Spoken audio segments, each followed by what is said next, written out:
This complete meal is so easy you could do it on a weeknight without breaking a sweat and impress everybody you feed it to.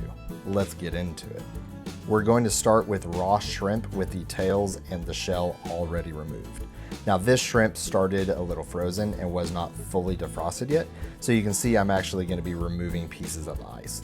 And I'm going to be using a paper towel throughout just to make sure that once the ice is gone, that we get it fully dry as well. Now the camera didn't record it, but when we're done, we are going to season these all the way around with Kinder's lemon butter garlic.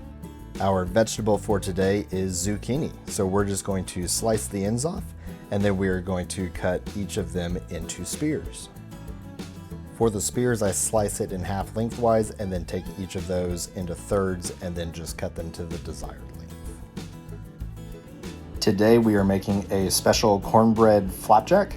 So we're going to start with 1 box of Jiffy corn mix, and to that we're going to add 1/3 of a cup of milk along with 2 eggs.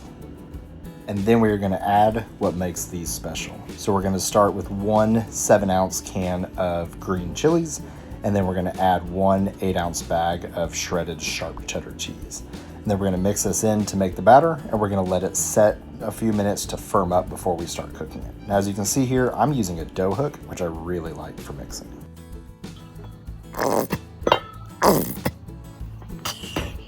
That giggle from my 6-year-old cameraman gets me every time while I'm editing this video.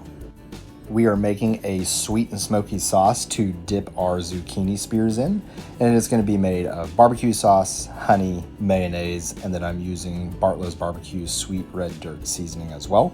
We're going to put all the ingredients in the bowl. I'll put the measurements in the description for the recipe for you, and then all that's left to do is to mix it together until fully combined, and we have our sauce ready to go.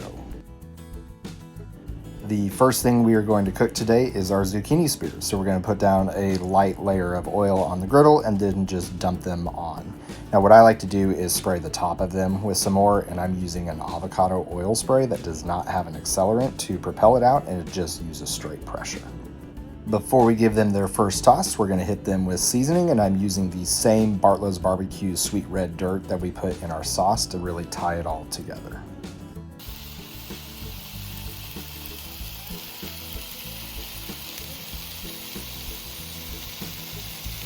Pull them before they become soft and when they have your desired level of charness, and every time I make these for people, they are always a big hit.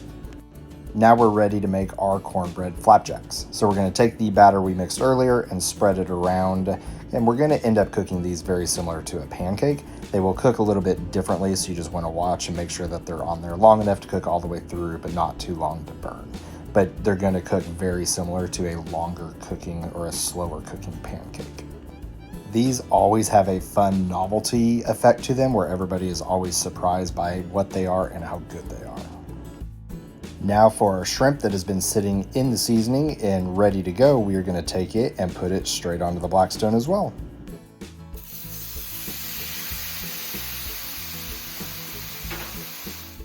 And as always, we're just going to take our spatulas to make sure that they are spread out and there's no piling where they're not in contact and everything's in good contact with the cooktop while it's cooking. And then we're going to hit them with just another sprinkling of the same seasoning just to add 1 more layer of pop of that lemon.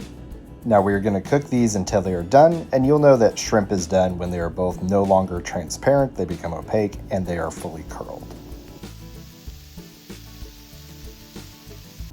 These shrimp started with a tighter curl, so they look maybe a little over curled from normal, but they were cooked perfectly.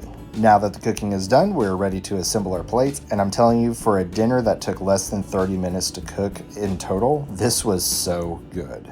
Thanks for watching. Like, comment, share, and keep the porch light on, and we'll see you next time.